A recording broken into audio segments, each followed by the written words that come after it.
If the lion is the king of the jungle, how can he be the king of the jungle? If he's not the biggest, the elephant is probably one of the biggest. He can't be the fastest because that's a cheetah. He can't be the smartest.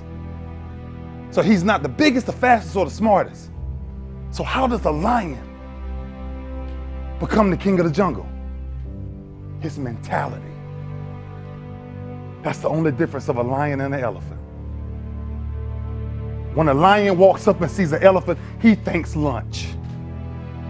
An elephant thinks run. And it's all mentality. Because when a male lion walks up, he may be outnumbered by a pack of hyenas, but I'm king of my jungle because of my mentality. If you don't own something, you're not the boss. You have to take full responsibility for everything that you do. Why be subservient? You must be the master of your own kingdom. That you can't just walk into things with your eyes half open. You'll walk into things with your eyes fully open. You've got to know what you're getting into. You have to take possession of your life. It is whatever form of meditation or mantra that you decide to espouse. There needs to be some period in your day where you remember that there's a world out there trying to tell you who you are, and there's a world in here that's trying to tell you who you are. Now, where do you want to put your eggs? Because the world outside is very noisy and very tempting, and it has all the razzmatazz, it has all the tinsel and all the glitter. It's got all the toys. But that's because you don't think you're enough in the first place. If you don't think you're enough in the first place, the whole idea of the world to sell you stuff is, first of all, they have to make you feel bad about yourself, less than in some way. And I don't resent this system, by the way. It is the system. But what's the expression about don't hate the player, hate the game? Don't hate the game. Love the game because you're in it, mate. So own the game, accept the rules, and move on into the rules. So the world will try and tell you who you are, and you have to tell yourself who you are. And there's this ongoing battle. And somehow there needs to be a reconciliation between the two. But in the end, you've got to have all the eggs in your basket. There's essentially only two worlds. There's the inner world of energy and there's the outer world of energy. There's two identities. One's real, one's false. The external world is I'm asking you to tell me who I am. That's what we're all playing at. And as soon as you start playing that game, we run into all sorts of trouble. Call it the ego, call it whatever you want to call it.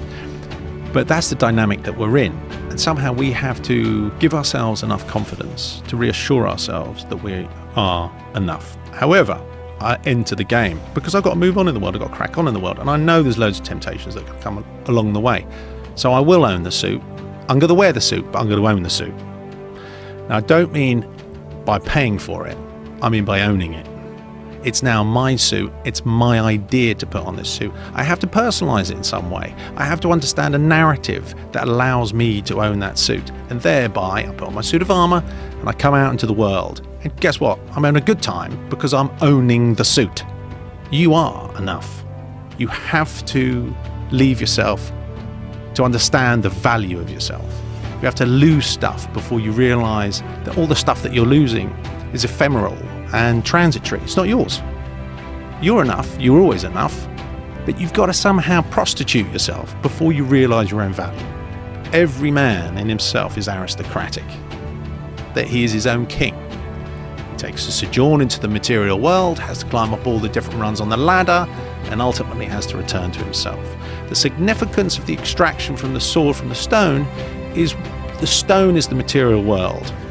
The material world, which seems all solid because it controls you whilst you're projecting your sense of identity upon it. The extraction of the stone is taking back your own authority, your own divinity, your own authority, your own identity, whatever it is that you've got to call it, your own power. You're no longer looking for a sense of self outside of yourself. And then you have to face the demons that you've created in your history by facing them and fighting them and owning them. You put them in the face of who you are. And that's a wrestling match. You'd have to take away all these crutches. And that's all that we struggle from in life, is taking away our crutches.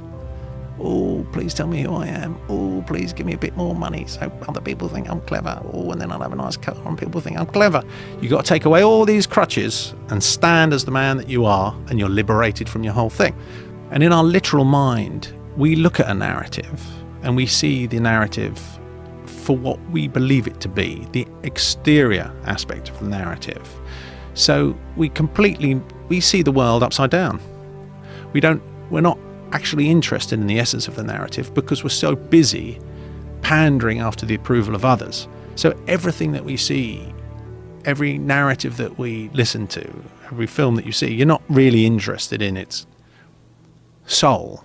You're interested in its body, because that's what we correspond to.